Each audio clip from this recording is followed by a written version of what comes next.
Course qui s'ouvre tôt, comme on l'a vu l'an passé d'ailleurs aussi. On espérait le podium, mais on a beaucoup souffert durant cette course et c'est clair qu'on a accueilli ce podium avec beaucoup de joie parce qu'à un moment donné, la situation était assez compliquée avec nous. On a perdu un homme précieux avec Mickey relativement tôt.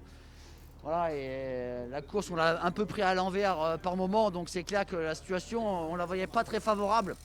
Et on voyait les favoris se dégager petit à petit. Greg qui était plutôt en retrait par moment. Et puis voilà, on a vu dans le final par contre un excellent Greg Van Avermaet qui avait la rage au ventre. Et voilà, ça a été une grande joie d'avoir le podium avec Greg aujourd'hui. Vous avez évoqué l'éviction de Mickey Schaar. Vous comprenez cette décision? Parce qu'il n'y a pas grand monde qui la comprend, j'ai l'impression.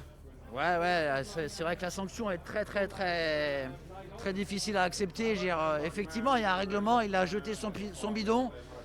Je pense que Lucie aurait pu faire preuve de clémence et de modération. Il avait eu un problème mécanique, il a été obligé de changer de vélo 2 fois. Voilà, on était loin de la course. Effectivement, je pense qu'une grande majorité des téléspectateurs et du public va trouver cette exclusion très sévère. Malheureusement, on n'avait pas le choix et c'était l'un des hommes clés de l'équipe aujourd'hui autour de Greg. Et c'est clair que ça a été difficile à accepter, nous, dans la voiture, de voir disparaître un coureur aussi important que Mickey. Ça vous rassure pour Greg parce que vous avez construit cette équipe autour de lui avec Oliver Nassen et là il a délivré aujourd'hui.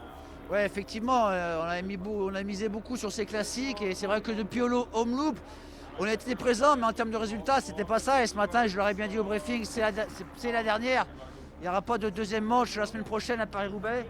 Donc il faut tout donner aujourd'hui. Il faut vraiment qu'on fasse quelque chose, un classement aujourd'hui.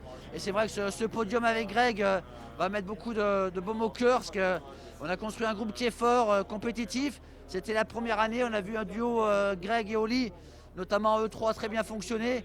Voilà, donc je pense que le bilan est favorable, notamment grâce à ce podium de Greg. Maintenant que vous êtes dans les poids lourds des classiques flandriennes, comment faire pour trouver la recette pour se mêler à la lutte avec Mathieu Van Der Poel, avec De Koninck et Wout van Aert? Oui, bon, on va analyser ça un petit peu tranquillement, mais c'est clair que c'est assez compliqué de jouer avec eux.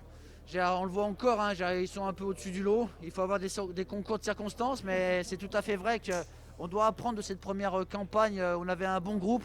On a encore des choses à faire progresser. Et je pense qu'on va tous réfléchir pour voir comment on peut gagner une grande classique avec, je pense, une très bonne équipe au sein d'Agilzer Citroën.